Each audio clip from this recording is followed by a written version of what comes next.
Hello everyone, thanks for coming out here today. We really do appreciate you. Thanks for your continuous support. Thanks for always staying tuned to our channel. We are here to keep you updated with the latest and most authentic happenings in our country.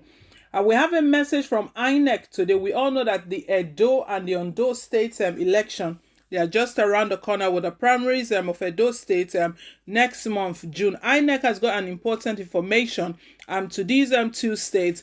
We'll go to get more details in a moment. But please, before we do, if you haven't yet subscribed to our channel, do click on the subscribe button down below. And don't forget to give us a thumbs up, hit on the like button. We really do appreciate you. Thanks for your continuous support. So right, let's go straight into the main details of the news. We won't allow COVID-19 truncate our democracy and electoral process, says INEC.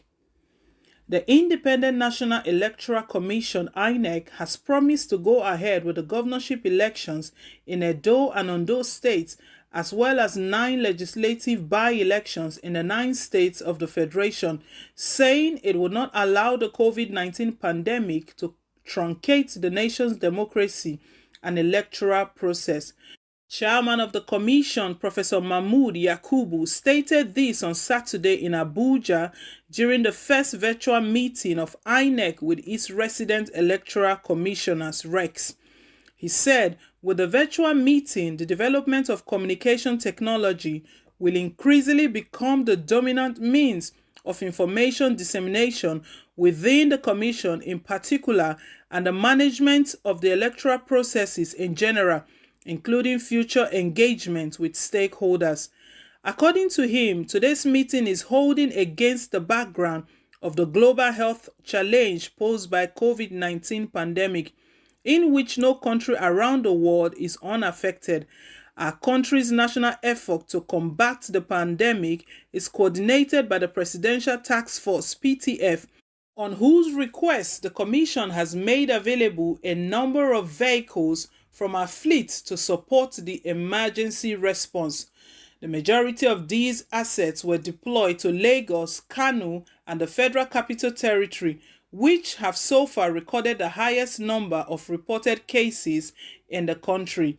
Like every national institution in Nigeria, the COVID-19 pandemic has disrupted their activities. For instance, further engagement with the National Assembly and stakeholders on electoral reforms, as well as the conduct of some off-season elections, had to be suspended because of the global health emergency. Happily, the PTF has issued guidelines on protective measures for the gradual restoration of normalcy nationwide. On that basis, the Commission recently released its own policy on conducting elections in the context of COVID-19 pandemics. The Commission is convinced that the electoral activities can resume, but in full compliance with the advisories issued by the health authorities. Consequently, the end of the tenure governorship elections in Edo and Ondo states, scheduled for 19 September 2020 and the 10th of October 2020 respectively, will proceed as planned. Already, some of the registered political parties have notified the Commission of the dates for their party primaries, leading to the nomination of their candidates for the 2 elections. While commissions take the COVID-19 pandemic seriously, our democracy and electoral process cannot be truncated for this reason, particularly because health authorities have advised on measures to protect the public from the virus, including all those involved in the elections, he added.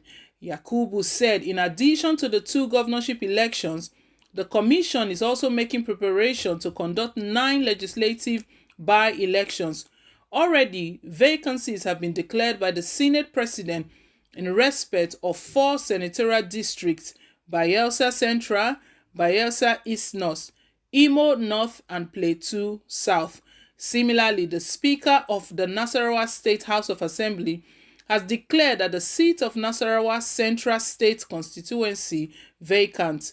Information reaching the Commission also indicates the existence of vacancies for the Cross River North Senatorial District Nangazia, and Bayo State Constituency of Borno State and Bakori State Constituency of Katsina State. The Edo and Ondo governorship elections, as well as the 5 senatorial and 4 state assembly by-elections, are spread across 9 states of the Federation, involving a cumulative number of 62 local government areas, 687 registration areas, 9,149 polling units, and 6,455,950 registered voters. Put in the context of our sub-regions, the number of registered voters at these off-season elections is equivalent to holding general elections in Liberia, Guinea-Bissau, Sierra Leone, and Cape Verde put together. Full determination details for the elections have been uploaded on our website and social media platforms. The Commission is determined to hold some of the by-elections ahead of the 2 major governorship elections in Edo and Ondo states to enable us test run and fine-tune our modified processes in view of the COVID-19 pandemic. Already, the Commission has directed the recs for the 9 states where the by-elections will hold to begin preparation in earnest.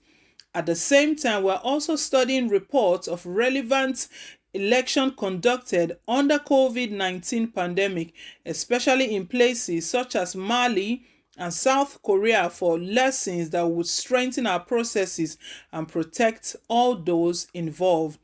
At this meeting, we will receive the input of our recs to the new policy and new particular preference to its implementation in the areas of recruitment and training of ad hoc staff, logistics for the development of personnel and materials, the conduct of party primaries and nomination of candidates, the submission of names of polling agents by political parties, the accreditation of observers and the media, the security of the electoral process, polling unit management, and the collation and declaration of results, he added.